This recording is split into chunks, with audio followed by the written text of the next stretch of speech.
بسم اللہ الرحمن الرحیم الحمدللہ رب العالمین والصلاة والسلام علی سید المرسلین وعلی آلہ واصحابہ اجمعین اما بعد۔ میرے محترم بزرگوں، عزیزوں اور دوستوں، میں سب سے پہلے 77ویں یوم آزادی کے موقع پر آپ کو، جتنے بھی حضرات یہاں پر شریک ہیں، ان حضرات کو اور پورے برادران وطن کو آزادی کی مبارکباد پیش کرتا ہوں اور اللہ سے دعا کرتا ہوں کہ اللہ تعالیٰ یہ آزادی جو ہمیں عطا ہوئی ہے اس کو ہمیشہ کے لیے اللہ سلامت رکھے اور ہم امن و امان کے ساتھ اور امن و امان کے ماحول میں ہم زندگی گزار سکیں۔ جب جب بھی یہ آزادی کے دن آتے ہیں، جب بھی یوم جمہوریہ آتا ہے، ایسے موقع پر ہم اپنی تاریخ کو یاد کرتے ہیں اور اس طرح کے جلسے اسی لیے منعقد کیے جاتے ہیں تاکہ ہم کو اپنی تاریخ یاد رہے۔ اور جس طرح سے بھی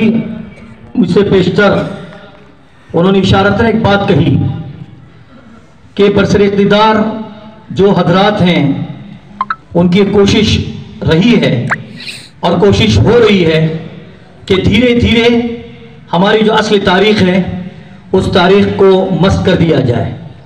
اس تاریخ کو مٹایا جائے اور اس تاریخ کے جو پنے ہیں حقیقت پر مبنی ہیں، ان حقیقت پر مبنی پنوں کو اور اوراق کو کتابوں سے اس کو نکال دیا جائے۔ لیکن ہم کو یاد رکھنا چاہیے کہ ہماری یہ آزادی، سب سے پہلے ہم کو یہ معلوم ہونا چاہیے کہ اس ملک ہندوستان میں انگریزوں کے آنے سے پہلے مسلمانوں کی حکومت تھی اور آخری جو بادشاہ تھے مغلیہ حکومت کے، بہادر شاہ ظفر، یہ آخری بادشاہ تھے۔ اس کے بعد جیسے کہ آپ نے سنا ابھی کہ 15ویں صدی کے اندر تقریباً 1496 عیسوی میں یہاں پر ایسٹ انڈیا کے نام سے ایک ٹریڈنگ اور تجارت کے لیے انگریزوں کی آمد ہوئی اور آہستہ آہستہ اسی تجارت کو آگے بڑھاتے ہوئے انہوں نے اس خوبصورت اور اس حسین ہندوستان کو اپنے قبضے میں لانے کی کوشش کی اور سورت ہو، بنگال ہو اور دوسری بہت سے بمبئی ہو، اس طرح کی بہت سی جگہوں پر وہ قابض ہو گئے۔ جب سب سے پہلے جس کو انہوں نے محسوس کیا تھا، یہ 1756 کی بات ہے، شاہ ولی اللہ محدث دہلوی رحمۃ اللہ علیہ نے ان انگریز کے کرتوتوں سے اور ان کے آگے بڑھتے ہوئے قدم سے یہ سمجھ لیا تھا کہ چند سالوں کے بعد انگریز کی جو اصل نیت ہے وہ تجارت کی نیت نہیں ہے، بلکہ یہ سونے کی جو چڑیا ہندوستان کو کہا جاتا ہے اس پر قبضہ کرنے کی نیت ہے۔ اور اسی وقت سے اپنے لوگوں کو، اپنے متعلقین کو، اپنے شاگردوں کو اس بات کی انہوں نے تعلیم دی کہ ہم کو جتنا ممکن ہو سکے انگریزوں سے دوری رکھنی ہے اور ان کے ہر چیزوں پر نگاہ رکھنی ہے اور ان سے ان کی نیتوں کو سمجھنے کی ضرورت ہے کہ ہندوستان میں کیوں آئے ہیں۔ پھر ذرا آگے بڑھیے، جب معلوم ہوا کہ انگریزوں نے باقاعدہ اس پر اپنے قبضہ جمع رکھا ہے تو پھر انہی کے فرزندوں نے، شاہ عبدالعزیز دہلوی رحمۃ اللہ علیہ نے،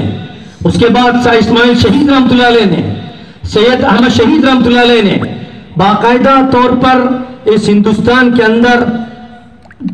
جہاد کا فتویٰ صادر کیا تھا۔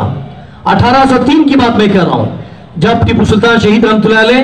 1799 کے اندر ان کو شہید کر دیا گیا اور شہید کرنے کے لیے جو جنگ لڑے تھے اس کے اندر ناکامی پیدا کرنے کے لیے ہم ہی لوگوں میں سے کوئی ایک اٹھا تھا اور جنہوں نے سازش کی تھی، جس کی وجہ سے 1799 کے اندر اسی میسور کے اندر سلطان ٹیپو شہید رحمۃ اللہ علیہ کی وفات ہو گئی اور وہ شہید ہو گئے۔ بہت سے لوگوں نے اس کے لیے جنگیں لڑی ہیں اور جب سے یہ فتویٰ صادر ہوا اس وقت سے بڑے بڑے علماء میدان میں آئے، مجاہدین میدان میں آئے اور انہوں نے اس بات کی کوشش کی کہ ہم کو اس ہندوستان کو انگریزوں سے آزاد کرنا ہے۔ لیکن افسوس یہ ہے کہ آج صرف اور صرف ہمارے نزدیک 1857 کی جو بات ہے وہ یاد رہ گئی ہے۔ کوئی اس کو غدر کے نام سے یاد کرتا ہے، کوئی اس کو آزادی کی شروعات کے نام سے یاد کرتا ہے، یہ تاریخ کی سب سے بڑی غلط فہمی ہے۔ 1857 سے ہماری تاریخ کا آغاز نہیں ہوتا ہے، بلکہ 1857 کے اندر مشترکہ تاریخ وجود میں آئی تھی، لیکن اس سے پہلے جتنے لوگ شریک تھے سب ہم ہی تھے، اس لیے کہ ظاہری بات تھی کہ حکومت ہمارے ہاتھوں میں تھی، مسلمان حکمران تھے، اور جب ان کے ہاتھوں سے حکومت چھینی گئی تھی تو افسوس انہی کو تھا۔ لیکن میرے بزرگوں اور بھائیوں، 1857 کے بعد مشترکہ طور پر اس ہندوستان رہنے والے ہر قسم کے لوگ ذات پات کے بغیر سب شریک ہوئے اور سبوں نے مل کر جنگ آزادی کی جنگ لڑی ہے، اور اس کے بعد 1947 کو ہمارا ملک آزاد ہوا۔ لیکن ہمارے بزرگوں نے، ہمارے پرکھوں نے، ہمارے اکابر نے جس آزادی کا خواب دیکھا تھا،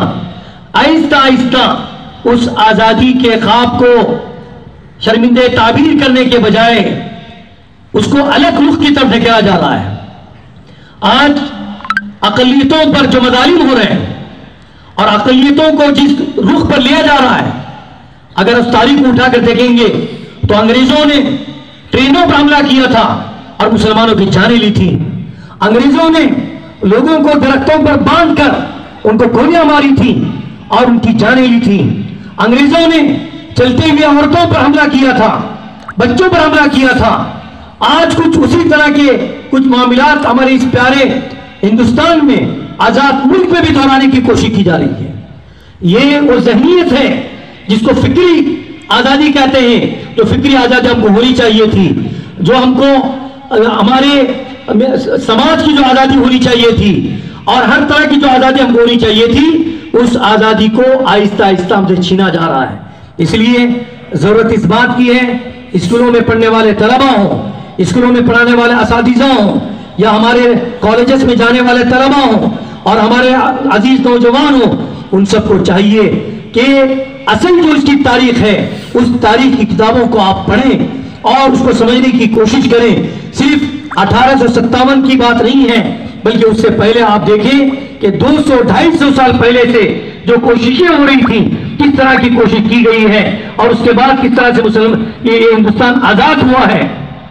اس میں علماء کرام کا کیا کردار تھا، اس میں مجاہدین آزادی کا کیا کردار تھا، کس طرح کی انہوں نے قربانیاں پیش کی، اپنی جانوں کے نذرانے پیش کیے، اپنا مال کا نذرانہ پیش کیا اور اپنے وطن عزیز کو قربان کرنے کے لیے تیار ہو گئے۔ سب چیزوں کو چھوڑ کر پھر یہ ملک ہمارا آزاد ہوا ہے۔ اس لیے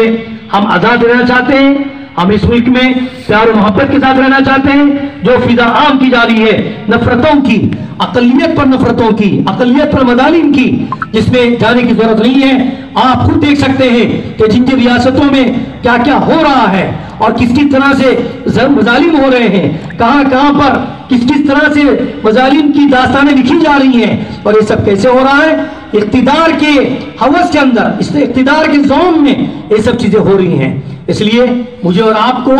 اور جتنے بھی یہاں پر اسکولز ہیں، جتنے بھی یہاں پر کالجز ہیں، وہاں کے پڑھانے والے اساتذہ ہوں، پڑھنے والے طلبہ ہوں، ان سب کو چاہیے کہ صحیح تاریخ کو پڑھیں اور صحیح تاریخ کو سمجھنے کی کوشش کریں۔ بہرحال میں اس موقع پر جتنے حضرات یہاں پر تشریف لائے ہیں، ہماری دعوت پر جماعت کے سابقہ ذمہ داران ہوں، مدرسے کے سابقہ ذمہ داران ہوں، اس وقت جو ایڈ کمیٹی کے جو ذمہ داران ہیں، وہ تمام حضرات یہاں پر تشریف لائے ہیں، عوام الناس تشریف لائی ہیں، اور ہمارے بچے جس طرح کے ہمارے مہمان خصوصی نے کہا، ان بچوں کو صبح میں اٹھا کر ان کو نہلا کر اور کپڑے پہنا کر یہاں پر بھیجنا بہت بڑا کام ہوتا ہے ان کے سرپرستوں کا، ان کے پیرنٹس کا۔ میں سب کا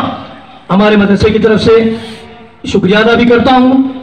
اور ان سے یہی بات کہتا ہوں کہ جب بھی اس طرح کے پروگرامز ہوں، اپنے آپ کو آپ شریک کریں اور اس کی حقیقت کو سمجھنے کی کوشش کریں۔ تو اللہ سے دعا کرتا ہوں کہ اللہ تعالیٰ ہماری اس آزادی کو ہمیشہ کے ہم آزاد رکھیں، اور جو امن و امان الحمدللہ اب تک قائم ہے، جو سیکولرزم اب تک قائم ہے، اس کو مزید اللہ تعالیٰ مستحکم کرے اور اس کو طاقتور بنائے۔ وآخر دعوانا ان الحمدللہ رب العالمین۔